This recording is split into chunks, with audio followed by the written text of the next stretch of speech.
جن کی آپسی دشمنی نے مسلمانوں کو ہمیشہ کے لیے تقسیم کر دیا۔ وہ دشمنی جس کے نتیجے میں کئی دفعہ مکہ اور مدینہ پہ بھی حملے کیے گئے، جس میں ہزاروں مسلمانوں کا قتل عام کیا گیا۔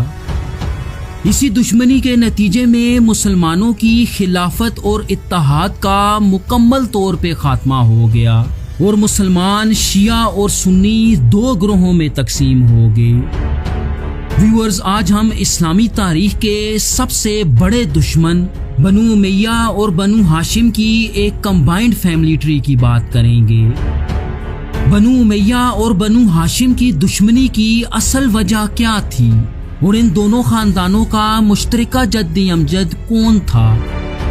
اس دشمنی نے اسلامی تاریخ اور مسلمانوں پر کیا اثر ڈالا اور ان کی یہ دشمنی جنگ صفین اور کربلا تک کیسے پہنچ گئی؟ قیامت کے نزدیک بنو امیہ سے وہ کون سا بادشاہ ہوگا جو بنو ہاشم کے سردار امام مہدی سے جنگ کرے گا؟ میں ہوں احتشام ارشد اور آپ دیکھ رہے ہیں دی انفوٹینمنٹ چینل۔ اس دشمنی کو سمجھنے کے لیے ہمیں مشہور عرب سردار قصی ابن کلاب پہ جانا پڑے گا، جو قریش قبائلی اتحاد کے سب سے پہلے سردار مانے جاتے ہیں۔ انہوں نے سن 450 صدی عیسوی میں تمام قریش قبائل کو اکٹھا کیا اور انہیں خانہ کعبہ کے گرد آباد کیا۔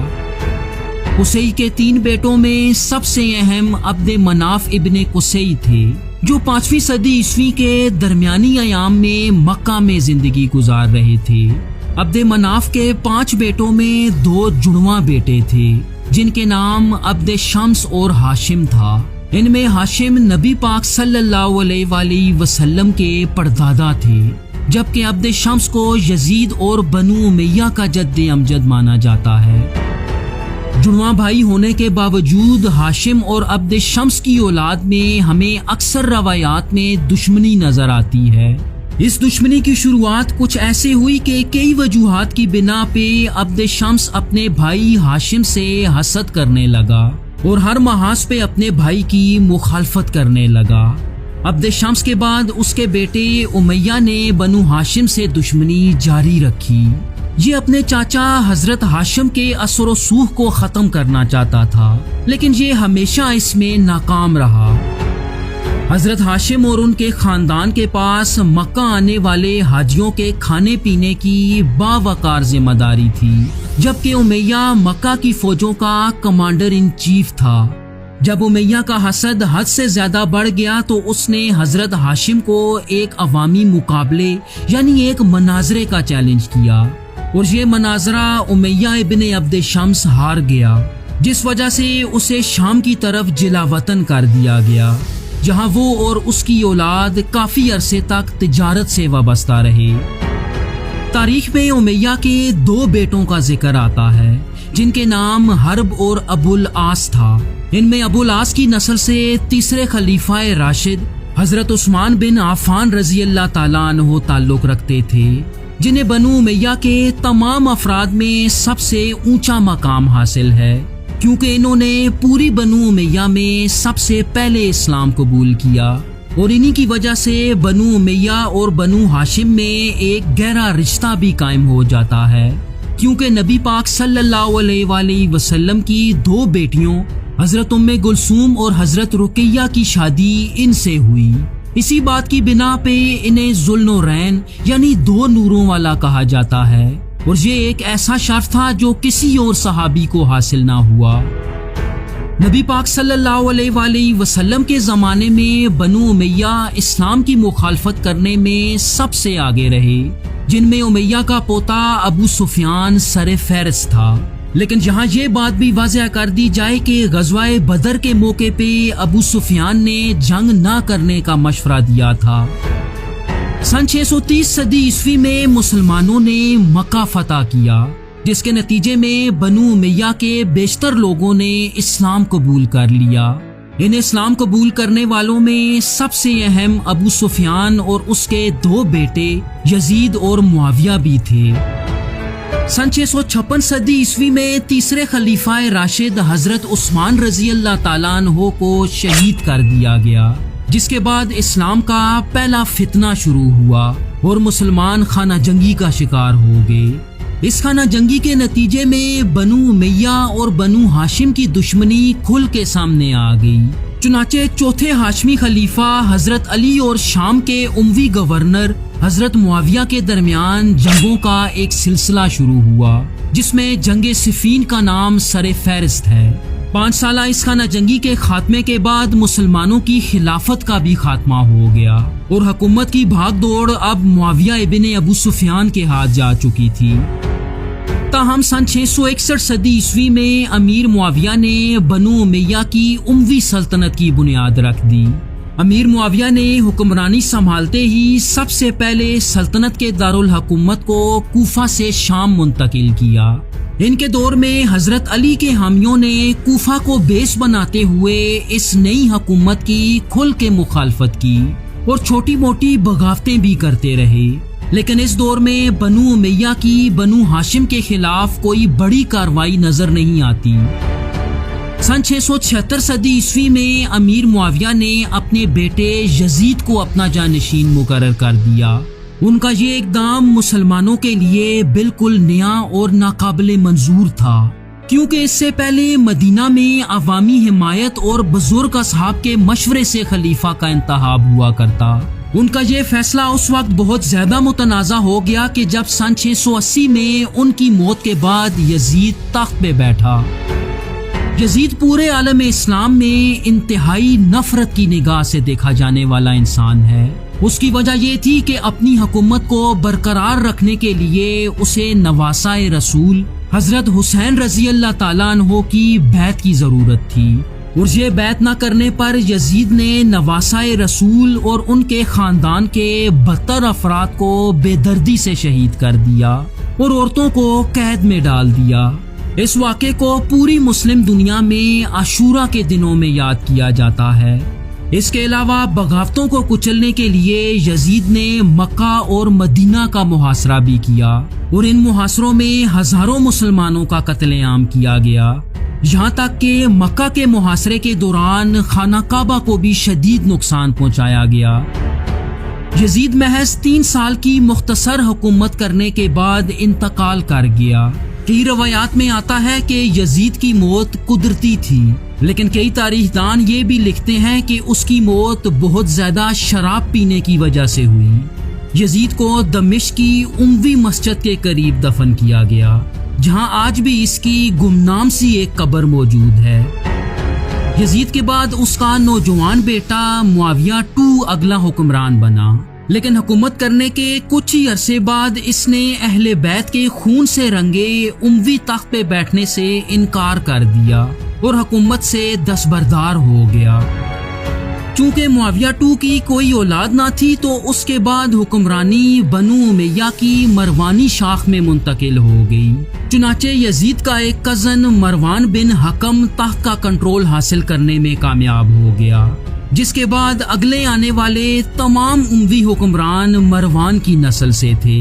مروان کے بعد اس کا بیٹا عبد الملک بن مروان تخت نشین ہوا، جو اس لیے بھی بہت اہم تھا کہ اس نے حجاج بن یوسف کو مکہ پہ چڑھائی کرنے کو بھیجا، جو اس وقت عبداللہ ابن زبیر کے کنٹرول میں جا چکا تھا۔ حجاج کی فوج نے حج کے دوران مکہ شہر پہ پتھروں کی برسات کر دی اور اس حملے میں خانہ کعبہ کو بھی نشانہ بنایا گیا۔ چنانچہ 7 مہینے کے طویل محاصرے کے بعد شہر فتح کر لیا گیا اور ابن زبیر کو قتل کر دیا گیا۔ اس کے ساتھ ساتھ سن 688 میں اسی کے دور میں پہلی دفعہ بیت المقدس کا گنبد صخرہ بھی تعمیر کرایا گیا، جو آج بھی ہمیں اسی شکل میں نظر آتا ہے۔ سن 705 عیسوی میں عبد الملک کی موت کے بعد اس کا بیٹا ولید اموی سلطنت کا 6واں حکمران بنا۔ اس کے دور میں اموی فوج ایک طرف مغرب میں اسپین اور دوسری طرف مشرق میں برصغیر پاک و ہند تک پہنچ چکی تھی۔ سن 715 میں الولید کی موت کے بعد اس کا بھائی سلیمان تخت نشین ہوا، جس نے اپنی زندگی کے دوران کوئی خاص کام نہ کیا۔ البتہ اس نے اپنی موت کے نزدیک ایک ایسا فیصلہ کیا جس نے سب کو حیران کر دیا۔ اس نے اپنے بھائی یا بیٹے کو اپنا جانشین نامزد کرنے کی بجائے اپنے ایک کزن عمر بن عبدالعزیز کو اگلا حکمران منتخب کر دیا، جو اس وقت مدینہ کے گورنر تھے۔ آپ اموی سلطنت کے 8ویں حکمران تھے اور باقی تمام اموی حکمرانوں کے برعکس انہیں مسلمانوں کا 6واں خلیفہ راشد بھی مانا جاتا ہے۔ آپ نے اموی سلطنت میں کئی اصلاحات کی اور کرپشن کو ختم کرنے کے لیے بہت سخت اقدامات کیے۔ آپ نے تاریخ میں پہلی دفعہ نبی پاک صلی اللہ علیہ وآلہ وسلم کی احادیث کو جمع کرنا شروع کیا، لیکن اس وقت کا اموی شاہی طبقہ انصاف، سادگی اور مساوات کی ان پالیسیز کو ہضم نہ کر پا رہا تھا، تو انہوں نے خلیفہ کے خلاف سازش کرنا شروع کر دی اور ان لوگوں نے حضرت عمر کے ایک غلام کے ذریعے انہیں زہر دلوا دیا۔ چنانچہ آپ محض 3 سال حکومت کرنے کے بعد سن 720 میں انتقال کر گئے۔ عمر بن عبدالعزیز کے بعد عبد الملک بن مروان کی نسل سے کئی حکمران تخت نشین ہوئے، لیکن اپنے باپ دادا کی طرح یہ لوگ بھی حکومت کرنے کے قابل نہ تھے اور عیش و عشرت میں لگے رہے۔ بنو امیہ کا آخری طاقتور حکمران ہشام بن عبد الملک تھا، جس کے دور میں سلطنت اتنی کمزور ہو چکی تھی کہ اپنے خاتمے کے کگار تک پہنچ گئی۔ سن 743 میں اس کے انتقال کے بعد اگلے 1 سال میں سلطنت پہ 3 حکمران آئے۔ چنانچہ بنو امیہ کا آخری اور 13واں حکمران مروان II تھا، جس کے دور میں خراسان سے عباسی بغاوتوں کا ایک سلسلہ شروع ہوا، جس کے نتیجے میں سن 750 صدی عیسوی میں بنو امیہ کی سلطنت کا خاتمہ کر دیا گیا۔ ان کے 90 سالہ دور حکومت کے بعد اب ان علاقوں پہ بنو ہاشم سے ایک خاندان کی حکومت قائم ہو چکی تھی، جس کا نام بنو عباس تھا۔ اگر بنو ہاشم کے خاندان کی بات کریں تو عزت اور رتبے کے لحاظ سے ان کا مقام بنو امیہ سے بہت اوپر تھا۔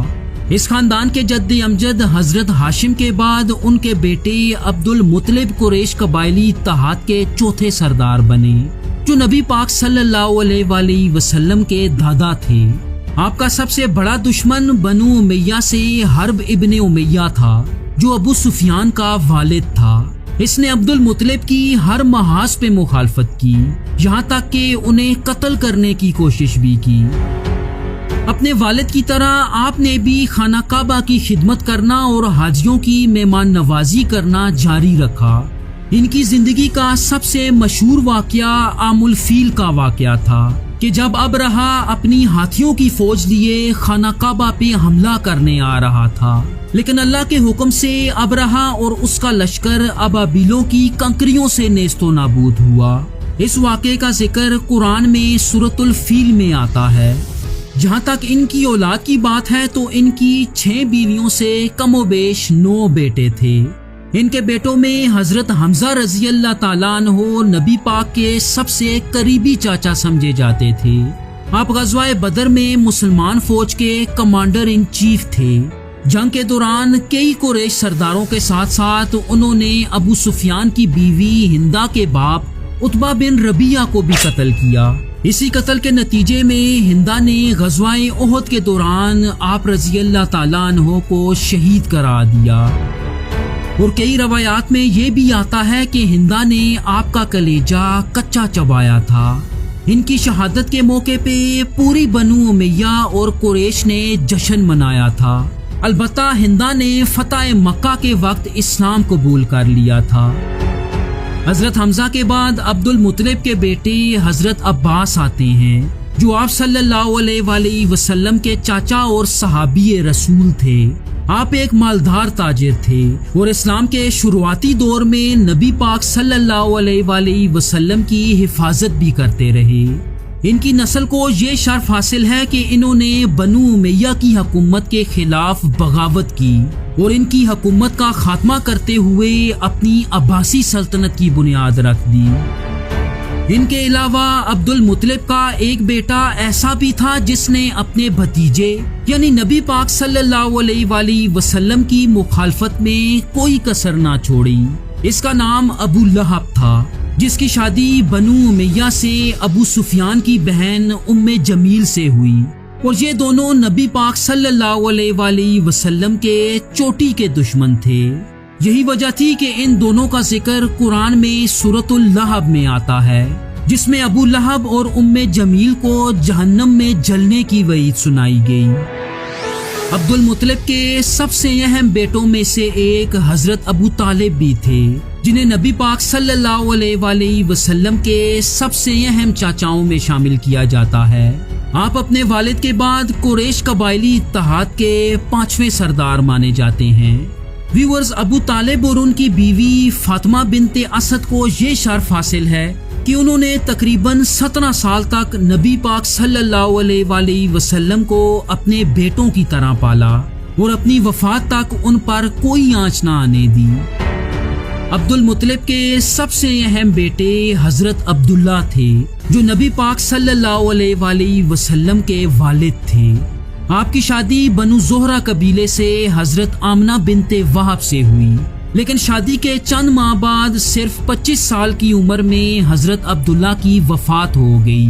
ان کی وفات کے چند ماہ بعد نبی پاک صلی اللہ علیہ وآلہ وسلم کی پیدائش ہوئی۔ روایات میں آتا ہے کہ آپ صلی اللہ علیہ وآلہ وسلم کی کل 11 بیویاں تھیں، اور نبی پاک کی ایک شادی ایسی بھی تھی جس نے بنو ہاشم اور بنو امیہ کے درمیان بہت گہرا تعلق قائم کر دیا۔ وہ کچھ ایسے کہ آپ صلی اللہ علیہ وآلہ وسلم نے بنو امیہ سے حضرت ام حبیبہ رضی اللہ تعالیٰ عنہا سے شادی کی۔ جہاں تک نبی پاک کی اولاد کی بات ہے تو ان میں سب سے اہم حضرت فاطمہ رضی اللہ تعالیٰ عنہا تھی۔ آپ صلی اللہ علیہ وآلہ وسلم اپنے بچوں میں سب سے زیادہ پیار اپنی اسی بیٹی سے کیا کرتے۔ نبی پاک نے اللہ کے حکم سے حضرت فاطمہ کی شادی حضرت علی سے کرائی، جو نبی پاک کے چاچا ابو طالب کے بیٹے تھے۔ حضرت علی اور حضرت فاطمہ کے سب سے اہم 2 بیٹے حضرت حسن اور حسین رضی اللہ تعالیٰ عنہ تھے۔ چونکہ نبی پاک کے تینوں بیٹے حضرت قاسم، حضرت عبداللہ اور حضرت ابراہیم کا انتقال بچپن میں ہی ہو گیا تھا، تو آپ صلی اللہ علیہ وآلہ وسلم کی نسل انہی دونوں سے چلتی ہے، جنہیں شریف یا سید کہا جاتا ہے، جو آج بھی دنیا کے مختلف حصوں میں پائے جاتے ہیں۔ ویورز، موجودہ دور میں بنو امیہ اور بنو ہاشم کے درمیان کوئی دشمنی نظر نہیں آتی، لیکن آخری وقتوں میں قیامت کے نزدیک یہ دشمنی دوبارہ سے سار اٹھائے گی۔ وہ کچھ ایسے کہ یزید کی نسل سے آخری وقتوں کا ظالم ترین بادشاہ سفیانی آئے گا۔ اس کے بارے میں آتا ہے کہ اس کا جنم بنو امیہ کے اسٹرانگ ہولڈ شام میں ہوگا۔ اسی دور میں حضرت حسن یا حضرت حسین کی نسل سے امام مہدی کا جنم ہو چکا ہوگا، اور سفیانی ان سے لڑنے کے لیے ایک بہت بڑی فوج ان کی طرف بھیجے گا۔ حدیث میں آتا ہے کہ جب یہ فوج مکہ اور مدینہ کے درمیانی حصے یعنی سرائے بیضا میں آئے گی تو اس پوری فوج کو زمین نگل جائے گی۔ اس کے بعد امام مہدی خود اپنی فوج کے ساتھ شام کی طرف مارچ کریں گے اور سفیانی کو زندہ پکڑ کے اس کا سر قلم کر دیں گے۔ ویورز، مزید ایسی ہی فیملی ٹری